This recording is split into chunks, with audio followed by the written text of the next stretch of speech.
오늘 국가교육회의 제5차 회의 논의 결과에 대한 언론 브리핑을 시작하도록 하겠습니다. 안녕하십니까. 국가교육회의 운영지원팀장 김정현입니다.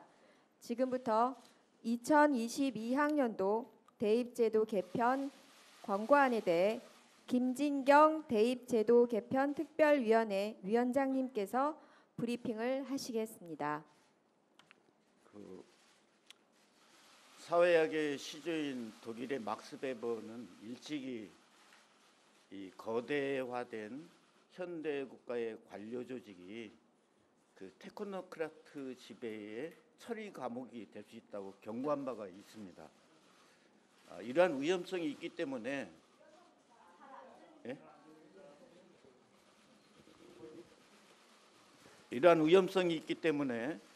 이 전문가들의 견해와 일반 시민들의 견해가 크게 차이가 나서 갈등이 일어났을 때 반드시 시민 사회가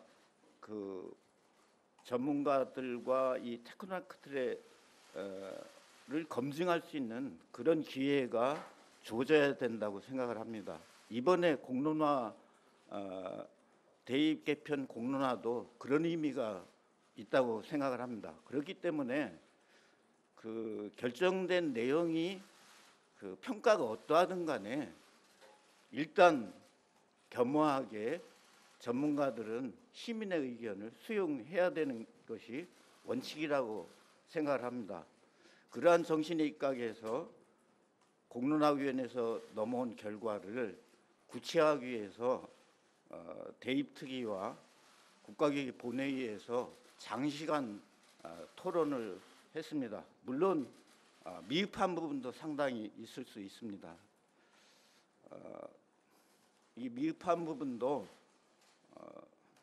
앞으로 지속되는 어떤 갈등의 요인이 되기보다는 그것이 우리 서로의 자기 성찰의 기회가 될 수 있기를 간절히 바랍니다. 대입제도 개편 권고안을 발표하겠습니다. 존경하는 국민 여러분, 지난 4월 16일 국가교육회의가 대학 입시제도 개편 공론화 추진 방안을 발표한 이후 추진된 공론화 과정의 마지막 단계로 오늘은 대학 입시제도 개편 권고안을 발표하고자 합니다. 이번 대학 입시제도 개편 권고안은 지난 8월 3일 대입제도 개편 공론화위원회에서 발표한 공론화 결과를 바탕으로 대입제도 개편 특별위원회가 권고안을 논의하고 이를 국가교육회의가 심의 의결하는 과정을 거쳐 확정되었습니다. 먼저 그동안의 공론화 추진 경과에 대해 말씀드리겠습니다. 국가교육회의는 대학 입시제도 공론화 추진 방안에 따라 대입제도 개편 특별위원회 및 공론화위원회를 구성하고 공론화 절차를 추진하였습니다.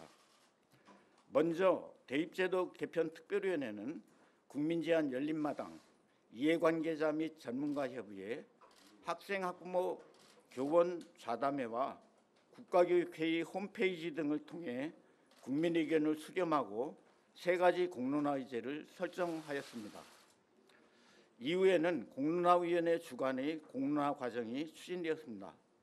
공론화위원회는 학생, 학부모 및 시민단체, 교원 및 교원단체, 대학 관계자, 대입 전문가 등 5개 그룹 35명이 참여한 시나리오 워크숍을 개최하고 공론화 범위를 바탕으로 4개의 공론화 의제를 선정하였습니다.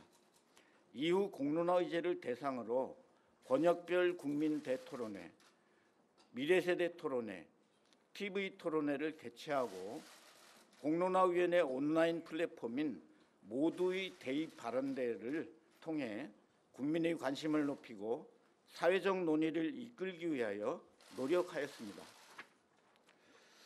아울러 국민 전체를 대표하는 시민참여단을 구성하고 수의 자료집과 이러닝 학습지 등 온오프라인 학습 자료를 제공하고 1, 2차 수의 토론회를 열어 대입제도 개편에 관한 수의를 진행하며 시민참여단의 의견을 조사하였습니다. 이와 같은 과정을 거쳐 공론화위원회는 시민참여단의 조사 결과를 바탕으로 공론화 결과를 8월 3일 발표하고 국가교육회의에 제출하였습니다. 이후 국가교육회의는 제출된 공론화 결과를 바탕으로 먼저 대입제도 개편 특별위원회에서 대입제도 개편 권고안을 논의하도록 한 후 전체 회의를 열어서 심의 의결하여 확정하였으며 해당 권고안은 교육부에 송부될 예정입니다. 다음으로 대입제도 개편 권고안을 말씀드리겠습니다. 첫째, 선발 방법이 비율과 관련하여 수능 위주 전형의 비율은 정하지 않되 현행보다 확대될 수 있도록 할 것을 권고하였습니다. 다만 전문대학, 원격대학 등 대학의 설립 목적과 학생 수 감소에 따른 충원안 등을 고려하여 적용 제외 대상에 대한 검토가 필요하다고 함께 권고하였습니다. 그 사유로 공론화위원회는 공론화 결과에서 시민참여단이 수능 위주 전형의 일정한 확대를 요구한 것으로 판단한다고 밝혔습니다. 또한 공론화 결과에서 제시된 일반 대학의 적정 수능 위주 전형 비율에 대한 조사 결과를 살펴보면 응답자의 21.2%가 30 내지 40%를, 27.2%가 40 내지 50%를 수능 위주 전형의 적정 수준으로 응답하였으며 누적 통계로 보면 응답자의 47.3%가 40% 이상을, 68.5%가 30% 이상을 적정 수준으로 보았습니다. 공론화위원회는 응답자가 적절하다고 본 수능 위주 전형 비율의 평균은 약 39.6%라고 밝혔습니다.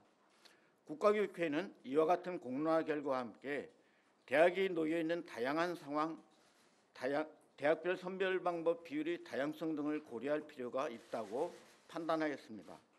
둘째, 수시 수능 최저학력 기준 활용 여부는 대학이 자율적으로 정하는 것을 원칙으로 하되 그 활용 시에는 선발 방법의 취지를 고려할 수 있도록 할 것을 권고하였습니다.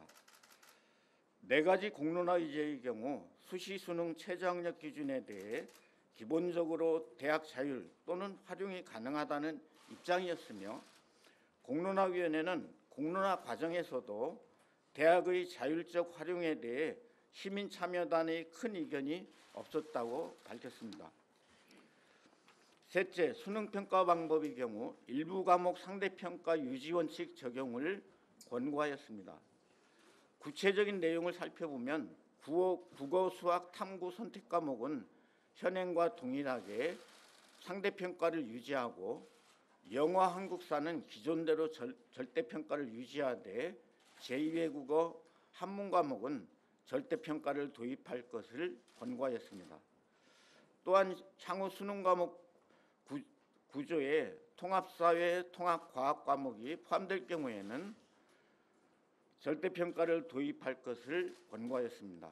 그 사유로 공론화위원회는 공론화 조사 결과를 통해 중장기적으로 전 과목 절대평가가 적절하다는 의견이 26.7%인 점에서 시민참여단은 2022학년도 대학입시제도 개편에서 전 과목 절대평가의 전환은 이르다고 판단한 것으로 분석된다고 밝혔습니다.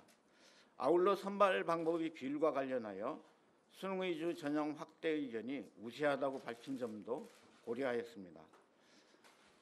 이상 세 가지 공론화 범위에 대한 권고안 외에 국가교육회의는 이번 공론화 결과를 바탕으로 학생부 위주 전형과 수능 위주 전형의 단점을 보완하는 방안, 중장기적으로 수능 절대평가의 단점을 보완하는 방안 등을 교육 비전 및 중장기 교육계획 방향 마련과 연계하여 검토할 계획입니다.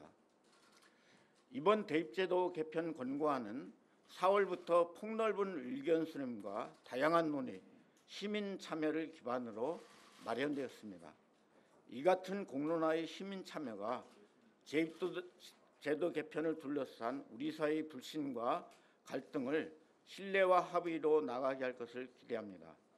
마지막으로 그동안 의견 수렴 과정에 참여하여 소중한 경험과 의견을 말씀해 주신 국민 여러분과 시민 참여단 여러분께 깊이 감사드립니다.